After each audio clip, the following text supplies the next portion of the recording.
আমাকে যে বিষয়টি আলোচনা করতে বলা হয়েছে সেটা হচ্ছে যে ভাইরাল হওয়ার প্রবণতা সংক্রান্ত বিষয়, দাওয়াত ইলাল্লাহ উদ্দেশ্য কি আসলে। এটা কিন্তু আমার এটার সাথে সংশ্লিষ্ট আলোচনা করে গেছেন শেখ আব্দুল আলিম কাউসার। সেটা হচ্ছে ইখলাস। একমাত্র আল্লাহর উদ্দেশ্য হতে হবে দাওয়াত, আর কোনো উদ্দেশ্য নাই। আল্লাহ তাআলাকে সন্তুষ্ট করার জন্যই দাওয়াত দিতে হবে। আল্লাহ তাআলাকে সন্তুষ্ট করতে পারলে দুনিয়ার কেউ যদি আপনার উপর অসন্তুষ্ট হয়, এতে আপনার কোনো কিছু যায় আসে না। এটা আপনার কিছু, আমার কিছু যায় আসবে না। যদি উপরওয়ালা খুশি থাকে, দুনিয়ার সবার নাখোশ হলো আপনার কিছু ক্ষতি হবে না। এটা রাসূলুল্লাহ সাল্লাল্লাহু আলাইহি ওয়াসাল্লাম হাদিসেরই কথা। আমি হাদিসটি উচ্চারণ করলাম না সময়ের অভাবে। তবে আমি নিজেকেই বেশি ভয়ে আছি। সেটা হচ্ছে লিবাস আর শোহরা, যেটাকে বলা হয়। রাসূলুল্লাহ সাল্লাল্লাহু আলাইহি ওয়াসাল্লাম বলেছেন, কেউ যদি কোনো প্রসিদ্ধ হওয়ার জন্য কোনো পোশাক পরে, আল্লাহ তাকে হাসরের দিন অপমানের পোশাক পরিয়ে দেবেন। এইটা আমাদের ভিতরে খুব বেশি, বিশেষ করে আমার ভিতরেও থাকতে পারে। আল্লাহর কাছে তওবা করি যেন আল্লাহ ক্ষমা করে দেন। আরবরা বলে হুব্বুজ জুহুর কাসিমাতুজ জুহুর, প্রকাশিত হওয়ার যে একটা প্রবণতা মানুষের ভিতরে, যে আমি এই নাও সেই, আমি এই সেই, এটা মানুষের পিঠ ধ্বংস করে দেয়, মানুষকে পুরোই নিঃশেষ করে দেয়।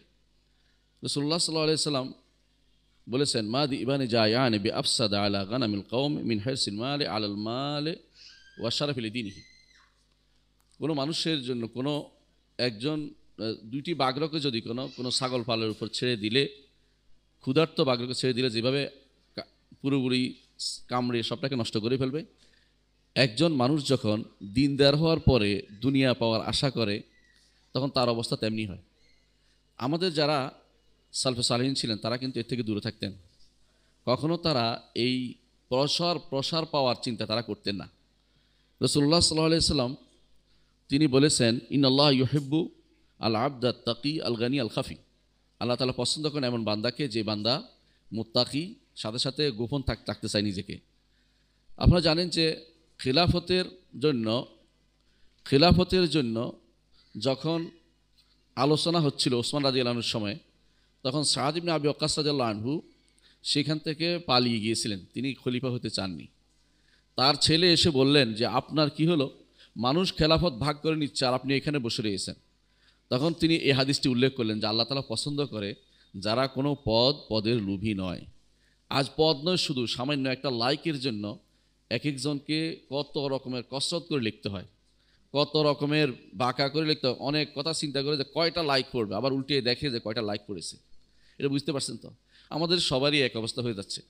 আসলে এটা কখনো ইমানদারের কাজ হতে পারে না।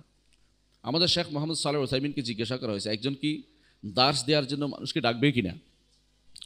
তিনি বলেছেন, যদি পর্যাপ্ত পরিমাণে লোক থাকে সেখানে, যদি নিজে সেখানে প্রকাশ করার কোনো প্রয়োজন নেই। যদি না থাকে, তাহলে যদি দিনের বিধান তার অবর্তমানে সেটা অবনমিত হওয়ার সম্ভাবনা থাকে, তখন তিনি নিজেকে প্রকাশ করবেন, যাতে করে মানুষ তার থেকে দিন নিতে পারে। উদ্দেশ্য যেন একান্তভাবে খালেস আল্লাহর জন্য হয়, অন্য কোনো উদ্দেশ্যে সেটা যেন না হয়। তাহলে একটা সুরত আছে শুধুমাত্র প্রকাশে, সেটা হচ্ছে যখন আপনি ছাড়া আর কেউ দেওয়ার মতো লোক নেই, তখন আপনি দার্স দিবেন, আপনি ডাকবেন, খুতবা দিবেন, আলোচনা করবেন। কিন্তু আপনি ছাড়া অন্য বহু মানুষ আছে, আপনি চিন্তা করবেন অন্যরা দিয়ে দেখ।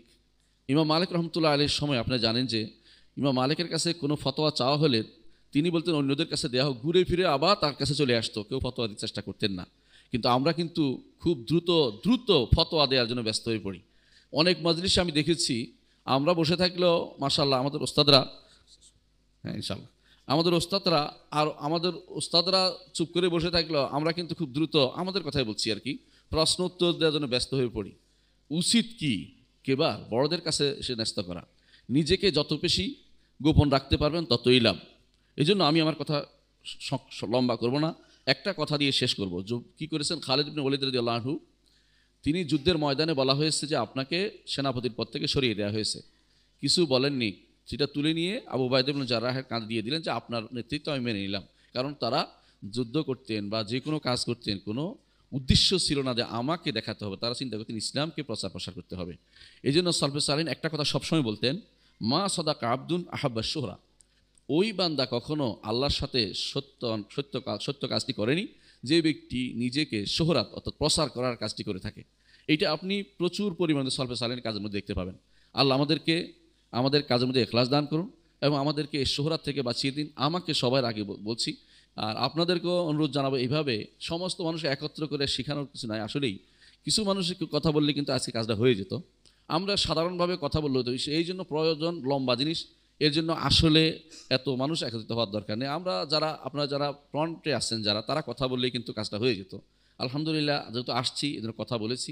দোয়া করি আল্লাহ তাআলা আমাদের সবাইকে ইখলাস দিন এবং শুহরত থেকে বাঁচিয়ে রাখুন এবং নিজেকে প্রচার প্রসার থেকে আল্লাহ তাআলা যেন আমাদের হেফাজত করুন। আমাদের প্রত্যেকটি আমল যেন আল্লাহ কবুল করুন এবং আমাদের আমল যেন দ্বীনের জন্য হয় এবং শুহরাত বা ব্যাখ্যা বা দুনিয়ার জন্য না হয়।